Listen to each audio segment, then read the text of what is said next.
बड़े उसके जैसा दुनिया में कोई दयालु नहीं होगा मेरे शिव जैसा, बहुत बहुत एडवांस। अच्छा, सबसे ज्यादा आनंद आता है ना हरतालिका तीज के दिन, तुम देख लो, भगवान भला करे ऐसो आनंद आए।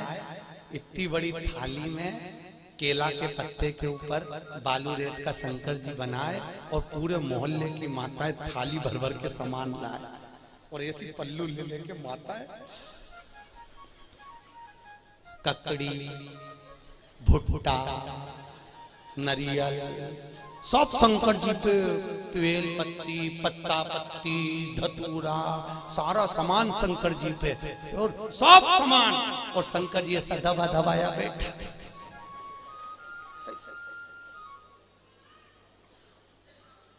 पार्वती जी बोली हटाऊं क्या?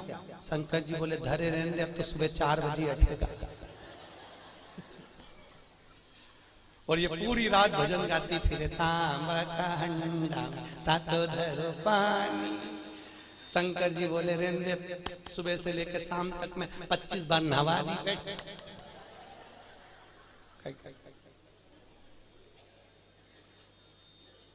और बोलती जा, नींद आए भोला नवा के देऊंगी।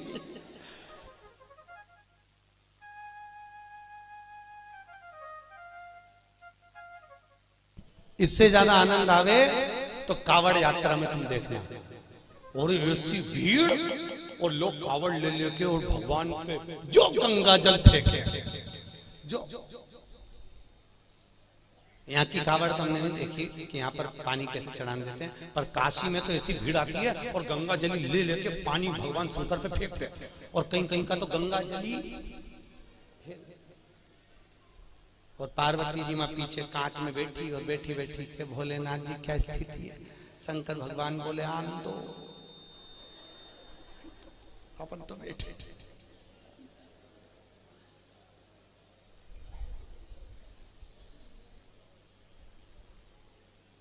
बहुत दूर से आए, बहुत।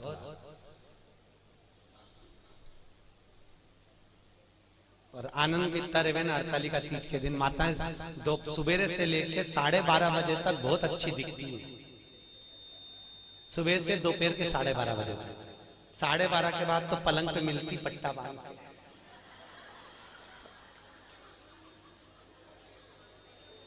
फिर 4 बजे उठती, फिर जाके नहा के बाल, तो भी मुंह पे स्माइल बिल्कुल नहीं रहे, बेचारी ऐसी रहे जैसे मरी हत्या।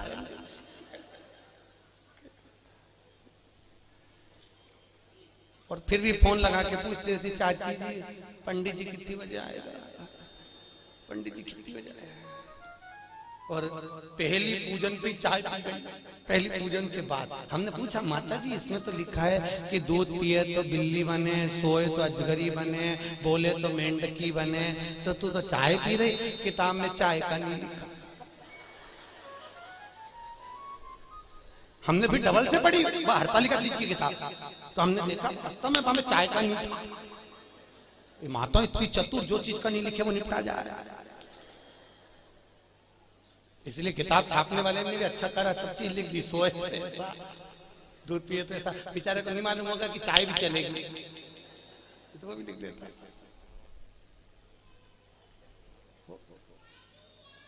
महाराज शिव करुणा सागर, उसके बराबर दुनिया में कोई करुणा नहीं कर सकता।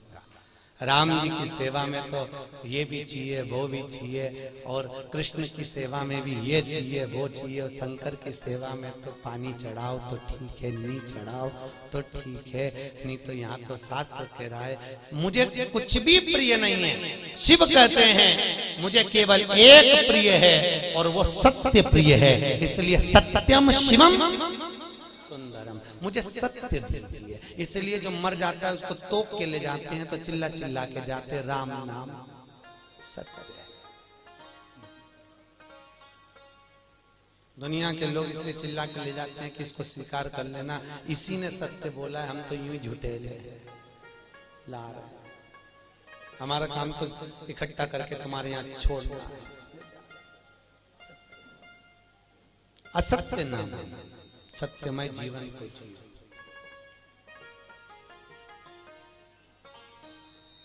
यहाँ पर इंदौर से माताएं कथा सुनने आ रही हैं। कल उनके मिस्टर से मैंने उनके बेटे से बात करी थी। आप क्या पेशा है, आपका सर्विस क्या है आपकी? कई इंदौर कोर्ट में हम वकील हैं। ठीक है, तो पर गुरुजी 4 महीने से कथा, हमने कोर्ट की नौकरी छोड़ दी, हमने वकालत छोड़ दी। हमने पूछा क्यों? शिव महापुराण की कथा में आप बोलते हो कि सत्यमय जीवन जियो और वकील बन जाते हैं, तो इतना झूठ बोलना पड़ता है, इतना झूठ बोलना पड़ता है, परिवार चलाना पड़ता है। आज भी वो माताएं आई हैं, आज भी वो भैया आया होगा कि नहीं आया होगा? आया कहीं? आए? आज भी वो कथा में आया, कहे गुरुजी मैं दूसरी नौकरी कर लूंगा पर झूठ बोलने की नौकरी नहीं चाहिए मुझे, क्योंकि मुझे जाना उसके पास में है, तो मुंह भी उसको दिखाना पड़ेगा। और अगर मेरी जिंदगी, और आपसे भी निवेदन है, तुम झूठ बोल रहे हो अपने परिवार को पालने के लिए चलेगा, पर थोड़ा सा सत्यमय जीवन जी लो। हफ्ते भर में एक दिन ऐसा बनाना जिंदगी में कि आज मैं दिन भर झूठ नहीं बोलूंगा, चाहे मोबाइल हो चाहे परिवार हो, बिगड़े काम बिगड़ जाए पर झूठ नहीं बोलूंगा। अपने जीवन को आज मैं सत्यमय जीऊंगा। केवल सत्यनारायण की कथा कराने से, शंकर पे पानी चढ़ाने से शंकर नहीं मिलेगा भाई। थोड़ा जीवन को सत्य में जीना पड़ेगा। बहुत जीवन को तुमसे नहीं बनता, स्पष्ट कह दो मेरे से ये काम नहीं बनता, बनता तो करो, सत्यमय जीवन जियो, झूठ नहीं, झूठ नहीं। मेरे को आता ही नहीं, जो आता वो आया, सामने आया, जो चीज है वो सामने। सत्यमय जीवन जियो, बहुत अच्छा लगेगा आपको। आपकी जिंदगी में आप सुंदरता प्राप्त करें। सत्यम शिवम सुंदरम, अगर सत्य बोलोगे तो शिव मिलेगा, और शिव मिल गया तो जीवन सुंदर हो जाएगा। क्यों जीना सत्यता में? क्यों जीना सत्य? असत्य के चक्कर में एक गांव के पंडित जी मर गए, बहुत विद्वान कथाकार, बड़े विद्वान प्रखर, और मर गए तो नरक में चले गए। अब गांव के 2-4 लोग और मर के नरक में गए, तो नरक में गए तो पंडित जी मिल गए। तो गांव के लोगों ने कहा पंडित जी तुम तो हमारे गांव के इतने विद्वान पंडित जी थे, तुम तो खूब पूजन पाठ करते थे, फिर नरक कैसे चले गए? पंडित जी बोले ये मैं खुद नरक नहीं आया, पत्नी के चक्कर में आया। तो पत्नी ने कहा नरक भेज दिया तुमको? वो रोज तैयार होके आके मुझसे पूछती थी मैं कैसी लग रही। तो मुझे रोज कहना पड़ता था तू बहुत जोरदार लग रही, भले वो बेकार दिखे पर कहना तो अच्छा। तो ये झूठ बोलने के चक्कर में, तो माताओं से निवेदन है, आधे से ज्यादा पति तो तुम्हारे चक्कर में नरक जा रहे। जी जियो, तुम लोग पूछो ही मत करा करो कि मैं कैसी लग रही। और कहीं का पड़ गया एक आध माथा, तो एक वो कहे ना, एक कहावत है ना, एक पति तैयार हो रहा था और पत्नी सज धज के, वो पति ऑफिस जा रहा जूता पहन के, और ये वहां आके खड़ी होगी, ए जी मैं कैसी लग रही, मैं कैसी लग रही? पति जूता बांध के जा रहा था ऑफिस, बेचारा बैग उठा के, फिर पूछा, बोलो तो सही में कैसी लग रही? पति बोला ऐसी लग रही जैसे हरी घास में भैंस चल रही।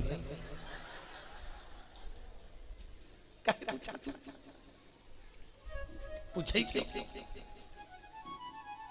भगवत तत्व की शरणागति है महाराज। जीवन में थोड़ा सत्यमय जियो, सत्यम शिवम। अच्छा, बहुत कथा कह रही है। भूत बावन भूतेश्वर भोलेनाथ ने ब्रह्मा जी को श्राप दिया। देवताओं ने मिलकर ब्रह्मदेव के लिए आदर करा, भगवान शंकर की पूजन करी। भगवान शिव ने कहा नारायण ये ब्रह्मा जी का सिर कटा है, ब्रह्मा जी के कटे हुए सिर से बट वृक्ष उत्पन्न होगा। कौन सा वृक्ष? बट वृक्ष, बड़ का पेड़। और इस बट वृक्ष के नीचे कोई देवता की पूजन नहीं होगी, होगी तो केवल पितरों की पूजन होगी। और मैंने इस ब्रह्मा के मुख को बड़ का पेड़ बनाया है, इसलिए मैं इस पेड़ के नीचे विराजमान रहूंगा। मेरा नाम बटकेश्वर महादेव रहेगा। कौन सा महादेव? बटकेश्वर। यहाँ पर भी होंगे बटकेश्वर महादेव कहीं ना कहीं। महाराज बड़केश्वर महादेव, जो घर में चिड़चिड़ापन रहता है, क्रोध रहता है, झगड़ा होता है, क्लेश मचा होता है, घर में शांति नहीं रहती, तो बड़केश्वर महादेव के मंदिर में जो जलाधारी होती है, उस जलाधारी में अपना नाम और गोत्र बोलकर बेलपत्री की डंडी को फंसाकर उसमें 1 लोटा पानी और दूध चढ़ाकर आ जाइए, घर में शांति हो जाती है, कभी क्लेश नहीं मचेगा। सोमवार की अष्टमी के दिन यह क्रम किया जाता है। कौन से दिन? जम के बोलिए। सोमवार की अष्टमी, बटकेश्वर महादेव के मंदिर। बटकेश्वर शिव को भगवान ब्रह्मा का मुख बड़का हो गया। समय आया, ब्रह्मा जी ने सृष्टि की रचना आगे बढ़ गई। भगवान विष्णु ने ब्रह्मा जी से कहा, ब्रह्मदेव सृष्टि की रचना करिए। शंकर जी से पूछा, ब्रह्मा जी ने सृष्टि कैसी रचना है? भगवान भोलेनाथ ने अपना अर्धनारेश्वर स्वरूप का दर्शन दिया। आधा पुरुष आधा स्त्री, आधा शिव आधा पार्वती के रूप में भगवान दर्शन दिए और कहा, इस रूप को ब्रह्मा जी देख लो और ऐसी सृष्टि की रचना कर दो। आधे पुरुष आधे स्त्री बना दो। ब्रह्मा जी पुरुष और स्त्री का निर्माण कर रहे थे। उन्होंने कहा, शंकर जी ने कहा आधा पुरुष आधा स्त्री बना दो, तो ब्रह्मा जी ने दोनों को भेले करके बना दिया। शंकर जी और पार्वती जी का जो स्वरूप का दर्शन करा, तो पुरुष और स्त्री को दोनों को जोड़कर बना दिया। जैसे जोड़कर बनाया तो ब्रह्मा जी ने चारों तरफ किन्नरी किन्नर उत्पन्न कर दिए। चारों तरफ किन्नरों की सृष्टि हो गई। सबसे पहली पृथ्वी पर अगर कोई सृष्टि की रचना हुई थी तो उसके निर्माता ब्रह्मा, और ब्रह्मा ने अगर पहली सृष्टि रची थी तो वो किन्नर की थी। किनकी सृष्टि थी? जम के बोलिए। किन्नरों की सृष्टि। चारों तरफ किन्नरी किन्नर हो गए। जब किन्नरी किन्नर चारों तरफ हो गए, इतने में वहीं से भगवान शंकर और भगवान विष्णु निकल कर आ रहे थे। भगवान विष्णु ने कहा, चलो प्रभु सृष्टि की रचना हो गई होगी, देख लेते हैं। भगवान नारायण ब्रह्म शंकर जी के साथ जैसे नीचे आए, आकर देखा तो किन्नरी किन्नर नजर आए। जैसे किन्नरों को देखा, इतने में भगवान विष्णु ठहाका लगाकर हंस दिए। भगवान शंकर को बुरा लग गया। शंकर जी ने कहा, नारायण तुम क्यों हंस रहे हो? अरे प्रभु, ब्रह्मा जी से कहा था सृष्टि की रचना करो, आधे पुरुष आधे स्त्री बनाना, उन्होंने जोड़कर बना दिया दोनों को, पुरुष स्त्री किन्नर बन गए। शंकर भगवान बोले, गलती किससे नहीं होती? ब्रह्मा से गलती हुई है तो सबरेगा सुधरेगा, पर ब्रह्मा जी से गलती हुई है, पर भगवान नारायण तुम इन किन्नरों पर हंसे हो, तुम्हें भी पृथ्वी पर जाकर किन्नर बनना पड़ेगा। किसको? जम के बोलिए।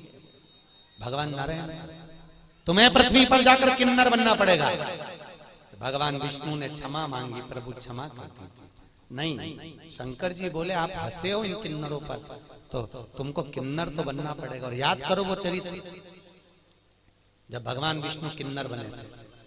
कथा सुनी होगी आपने महाभारत की, कि द्रौपदी को जब लेकर आए अर्जुन, और अर्जुन जब द्रौपदी को लेकर आए तो माता कुंती ने भोजन बनाते बनाते कह दिया 5 बांट लो। अर्जुन ने कहा, द्रौपदी मेरी माँ ने कहा है तुम्हें 5 पतियों की पत्नी बनना पड़ेगा। द्रौपदी ने कहा बन जाऊंगी, पर शर्त एक है, एक एक पति के साथ में 1-1 साल रहूंगी, और मेरे पति के कमरे में अगर कोई दूसरा पति आ गया तो उसको 5 वर्ष के लिए बन जाना पड़ेगा। अगर आप मंजूर करते हो तो मैं 5 पतियों की पत्नी बनने को तैयार हो जाता। द्रौपदी ने 5 पतियों के साथ में फेरे लिए, रहने लगी। आज भीम के साथ में द्रौपदी रह रही थी, और भीम के साथ द्रौपदी रह रही, और इतने में अर्जुन के पास में एक ब्राह्मण आकर बोला, अरे महाराज मेरे बच्चे को शेर उठाकर ले गया, बचाइए मेरे बच्चे को। और इतने में अर्जुन गया, मेरा गांडीव कहाँ है? गांडीव तो भीम के कमरे में था। और अर्जुन गया और भीम के कमरे से गांडीव लेकर आ गया, और लेकर आया, बच्चे को बचा लिया। पर द्रौपदी हाथ जोड़कर खड़ी हो गई, तुम्हें 5 साल के लिए बन जाना पड़ेगा। अर्जुन 5 वर्ष के लिए बन चले गए। नागों की कन्या उलूपी के साथ में अर्जुन ने शादी कर ली। अर्जुन का एक लड़का हो गया जिसका नाम था अरावण। क्या नाम था? जम के बोलो। अरावण। क्या नाम है? अरावण। अर्जुन का लड़का हो गया। अर्जुन वापिस आ गए। जब कौरव और पांडवों का युद्ध चालू हुआ तो कुरुक्षेत्र की भूमि, युद्ध की भूमि को प्रसन्न करने के लिए चंडी को प्रसन्न करना था, और चंडी को प्रसन्न करने के लिए नियम था कि कि जब युद्ध प्रारंभ होगा तो दोनों तरफ से परिवार में से एक एक बलि देना पड़ेगा किसी व्यक्ति की। कौरव तो खुश हो गए, हम तो 100 भाई, एक मर गया तो 99 बच जाएंगे, पर पांडवों का क्या होगा, 5 में से एक मर गया, 4 ही बच पाएंगे। भगवान कृष्ण को नींद नहीं आ रही, बेचैनी बनी हुई है। अर्जुन से कहा, अर्जुन तुम 5 में से किसी को मरता हुआ नहीं देख सकता। अर्जुन ने कहा, स्वामी किसी को तो मरना पड़ेगा, बलि तो देना है चंडी को प्रसन्न करने के लिए, परिवार कौन देगा बलि, एक मरना। अर्जुन याद कर, तू वन गया था तो तेरा लड़का हुआ था, तू जा उस लड़के को लेकर। अर्जुन गया वन में, जब तक लड़का बड़ा हो गया था रावण, उसको लेकर आ गया। रावण, हमें युद्ध में तुम्हारी जरूरत है। उसने कहा, पिताजी चिंता मत करो, मैं तुम्हारे लिए प्राण देने को तैयार हूं, मरने को तैयार हूं। रावण आया, भगवान द्वारकाधीश ने कहा, रावण तुम कहते हो कि मैं प्राण देने को तैयार हूं, तुम्हारे प्राण चाहिए। रावण कहता है, युद्ध के मैदान में मैं मरने को तैयार हूं दादा, मैं मर जाऊंगा। भगवान कृष्ण ने कहा, युद्ध के मैदान में तुमसे युद्ध नहीं लड़वाना, चंडी को प्रसन्न करने के लिए कौरव और पांडवों में से एक एक बलि जाना है। कौरव अपने भाई की बलि दे रहे हैं तो हमको तुम्हारी बलि देना है। रावण कहता है, दादा मरने को तैयार हूं, परंतु एक दिक्कत है। क्या? अगर मैं कुंवारा मर गया तो ना तो मुझे पिंड मिलेगा ना मुझे तर्पण मिलेगा। 16 सनात का भोजन कभी कुंवारे मरे हुए व्यक्ति को प्राप्त नहीं होता, जो कुंवारी अवस्था में मर गया। ना तो मुझे पिंड मिलेगा ना तर्पण मिलेगा, मैं आहूत बन जाऊंगा, मैं वासुक बन जाऊंगा, मैं फिरता फिरूंगा प्रेत योनि में, मेरी मुक्ति नहीं होगी। एक काम करिए, मेरी शादी कर दो, फिर मैं मर जाऊंगा। भगवान ने कहा, अर्जुन देखो, कल इसकी बलि चढ़ना है और एक रात के लिए इसकी शादी करना है, जल्दी लड़की ढूंढो। पूरे हस्तिनापुर में लड़की ढूंढी पर लड़की नहीं मिली। रात्रि के 11 बज गई, कन्या प्राप्त नहीं हुई। भगवान को चिंता लग गई, अगर इसका विवाह नहीं होगा तो ये मरेगा नहीं, और मरेगा नहीं तो बलि कौन की चढ़े। तो भगवान कृष्ण को याद आया कि मुझे शंकर जी ने किन्नर बनने का श्राप दिया था। शंकर भगवान के वचन को निभाने के लिए भगवान एक रात के लिए उस रावण के पत्नी बन गए। आज भी किन्नरों की शादी होती है एक घड़े से, एक रात का विवाह होता है उनका। उस घड़े का नाम रहता है रावण। क्या नाम है? किन्नरों के पति का नाम है रावण। उस घड़े से विवाह होता है, फिर घड़े से ही वो मांग भरते हैं, घड़े से ही मंगल सूत्र पहनते हैं। इसलिए हमारे यहाँ किन्नर मांग भी भरते हैं, मंगल सूत्र भी पहनते हैं, हाथ में चूड़ी पहनते हैं, पाँव में बिछूड़ी पहनते हैं। तो कई लोगों के मन में आता है इनका पति कौन है? इनका पति रावण। एक रात्रि का विवाह किया जाता है इनका, एक रात। और उस रावण का विवाह भगवान द्वारकाधीश के साथ में हुआ। किन्नर भगवान को बनना पड़ा, प्राण छूटे उस रावण के। भगवान फूट फूट कर रोए। भगवान ने ये लीला शिव जी के वचन को निभाने के लिए। किन्नर शास्त्र कहता किसी पर मत हंसो जिंदगी में कभी भी। ना जाने कौन सी घड़ी, किस पल, किस जगह, किस स्थान पर हम हंस दिए और वो बुरा बुरा हो गया। ना हंसिए, अपने को प्रसन्न रहना है, अपनी जगह पर रहिए। अपने को अलमस्त रहना, अपनी जगह पर रहिए। पर किसी को देखकर, किसी को उंगली उठाकर, किसी की ओर निगाह कर कर हमारे चेहरे पर प्रसन्नता का भाव नहीं होना चाहिए। उसको ना जाने कब ठेस पहुंच जाए। प्रसन्न बहुत। आज ब्रह्मा जी तुमने सृष्टि की रचना ठीक नहीं करी, इसलिए आज भी हिंदू धर्म की रीति है, भगवान शंकर का अर्धनारीश्वर स्वरूप का फोटो मंदिर में लगा सकते हो, आश्रम में लगा सकते हो, पर घर में अर्धनारीश्वर स्वरूप का फोटो नहीं लगाया जाता। शंकर के आधे शिव और पार्वती का स्वरूप। कौन सा स्वरूप? जम के बोलिए, अर्धनारीश्वर। घर में नहीं लगता वो फोटो। अगर आपको लगेगा तो कहीं आश्रम में लग जाए, कहीं मंदिर में लग जाए, कहीं अन्य जगह पर लग जाए, और घर में अर्धनारीश्वर स्वरूप का फोटो नहीं लगाया जाए। अर्धनारीश्वर स्वरूप का दर्शन सृष्टि की रचना का फिर निवेदन करा। ब्रह्मा जी ने अपनी जंघा से मनु और शत्रुपा को प्रकट करा, उन्हीं की सृष्टि आगे बढ़ी। उत्तान पात प्रियवत कन्या देवहूति प्रसूति आपूति हुई, और कन्या प्रसूति का चरित्र वर्णन किया गया जो दक्ष प्रजापति के साथ में दिया। माता प्रसूति के गर्भ से कई बच्चों का जन्म हुआ, कई बच्चों ने जन्म लिया, पर जितने बच्चे लड़कों ने जन्म लिया उनको देवऋषि नारद ने सत्कर्म में लगा दिया, सबको भजन में लगाया, कीर्तन में लगाया, सबको सत्संग में लगाया। 60 कन्याओं का जन्म हो गया।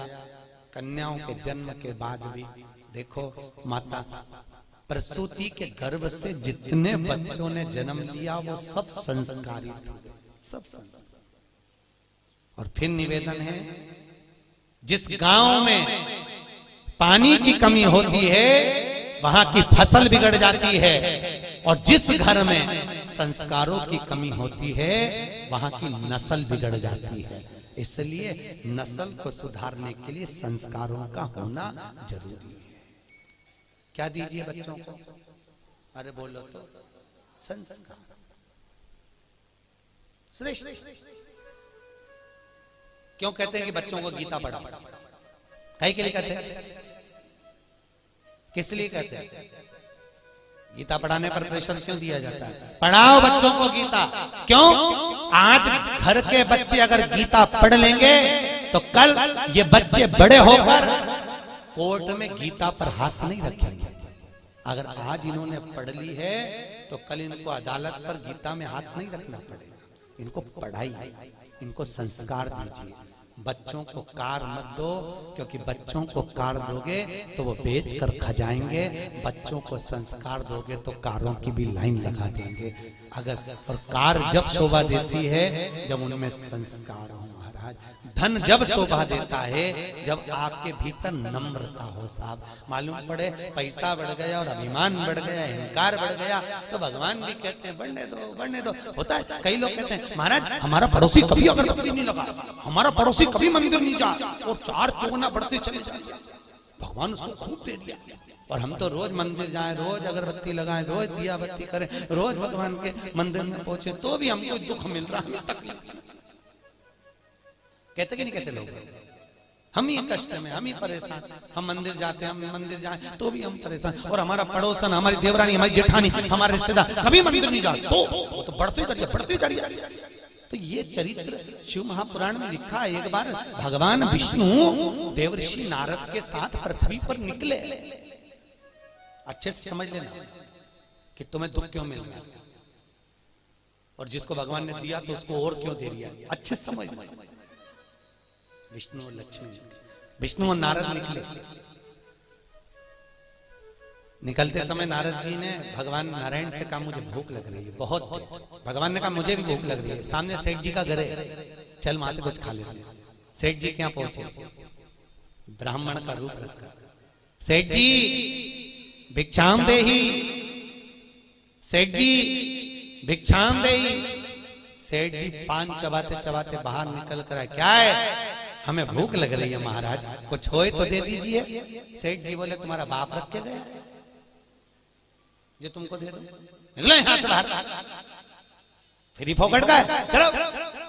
सेठ जी ने धक्के मारकर निकाल दिया। नारद जी भगवान नारायण से बोले प्रभु बहुत घोर अपराध हुआ है, अपना अपमान हुआ है, श्राप दो इसको,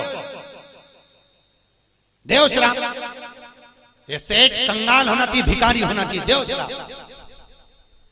भगवान नारायण ने पीछे मुड़कर देखा, दोनों हाथ उठाकर कहा जा 4 चौगनी लक्ष्मी और बढ़े, तू और करोड़पति बनता चले जा, और धनपति बने।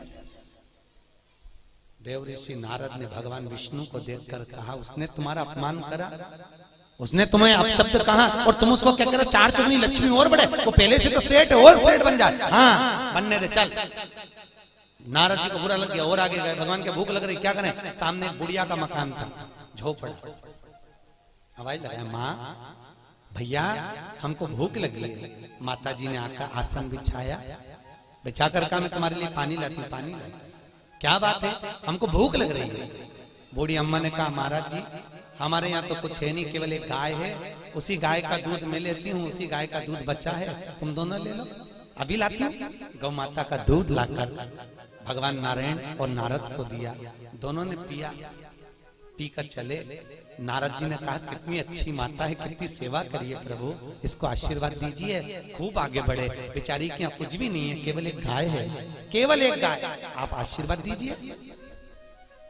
भगवान ने पीछे पलट कर देखा, दोनों हाथ उठाकर भगवान विष्णु बोले, जा तेरी गाय मर जा,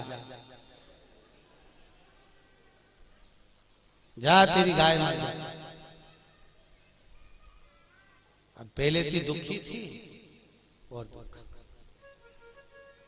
देवऋषि नारद को बुरा लगा। नारद जी ने कहा प्रभु जिसको तुमने अपशब्द कहना था उसको अपशब्द नहीं कहा, और बेचारी बुढ़िया ने तुमको दूध पिलाया, बेचारी बुढ़िया ने तुमको पानी पिलाया, और तुम उससे क्या कह रहे हो उसकी एक गाय और वो भी मर जाए, क्यों? भगवान बोले नारद तू मेरी लीला कभी नहीं समझ सकता, नारद तो मेरी लीला को नहीं समझ पाएगा। नारद ये जो बुढ़िया है ना, ये दिन रात मेरा भजन करती है, दिन रात मुझको भजती है, और अंतिम में इसके जब प्राण छूटेंगे, अगर इसकी गाय जीवित रहेगी तो इसके प्राण उसमें अटके रह जाएंगे। मेरी गाय किसके पास जाएगी, कसाई नहीं काट दे ना जाने के, तो मैं इसके मरने से पहले इसका जंजाल मिटाना चाहता हूं, इसलिए मैंने कह दिया तेरी गाय मर जाए, तुम निर्मल मन से मेरे पास आ, मेरी होकर तो दूसरा जन्म नहीं होगा। और सेठ जी को धन बढ़ने का इसलिए कहा, अभी तेरे पास धन था और करोड़पति बन जा, तू पैसे को जोड़ जोड़ के जब मरेगा तो सांप बन के उसी घर में बैठा रहेगा, मेरे पास तक नहीं आएगा, बैठ और जोड़ और बढ़े और बाद में सब बने तो मेरे पास इसको दिया। कई लोग हमको मकान दिखाने ले जाते हैं महाराज, कई लोग जैन साहब, कई लोग मकान दिखाने ले जाते हैं, और मकान दिखाने जब ले जाते हैं ये हमारे बड़े बेटे का रूम है, अच्छा ये छोटे का बेडरूम, अच्छा और ये मंजिले, अच्छा ये बेटी का, महाराज ये रूम हमारा, अच्छा। और उसी रूम में हॉल में एक छिपकली चिपकी थी। कौन चिपकी थी? छिपकली। हमने छिपकली को देखा तो हमसे जजमान ने पूछा महाराज आप रूम नहीं देख रहे, छिपकली को देख रहे। हमने कहा जैसे तुम कह रहे हो ये मेरा है, उसी तरह छिपकली भी कह रही ये मेरा है।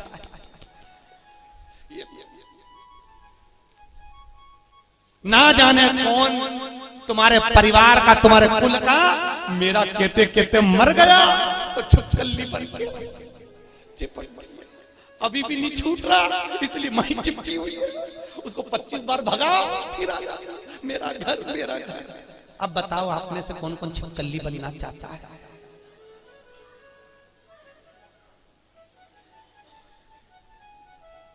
अरे बोलो तो री मोहनपुरा की जीजी हो, अच्छा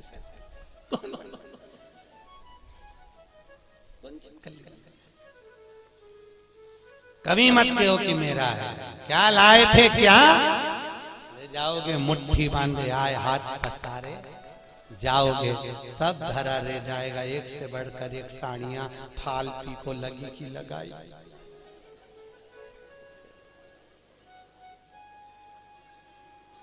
फिर जाते जाते ऊपर से याद आएगी पीली वाली तो पीली तुम्हारी पीली रह गई। और यमराज से कहोगे मुझे 3-4 दिन और जिंदा कर दे, मैं पीली पहन लूं फिर मर जाऊं।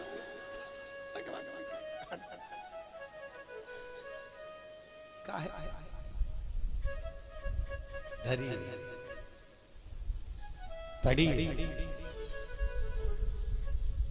और जाएगा जब यहां से कुछ भी ना पास होगा, 2 गज कफन का टुकड़ा तेरा लिबास होगा, केवल 2 गज और कुछ भी। कितनी जगह ट्रेन में सफर कराया? अरे बोलो तो जम के, रिजर्वेशन कराया, सीट मिली थी, सोए थे, बस उतनी जगह जिस सीट पे सोए थे। और दूसरे की सीट पे चढ़ने की कोशिश भी मत करना, सामान फेंक देगी। उतनी और उतनी सी जगह, और उसके बाद में भी जगत का झमेला। काकी ने ऐसा बोल दिया, चाची ऐसी बोल दी, बुआ जी ऐसी बोल दी, उन्होंने ऐसा बोल दिया, रोए रोए मरी जा रही। और कितना भी रो लो, आखिरी का फोटो में तो स्माइल देना ही पड़ेगा जो दीवार पे टंगेगा। और माला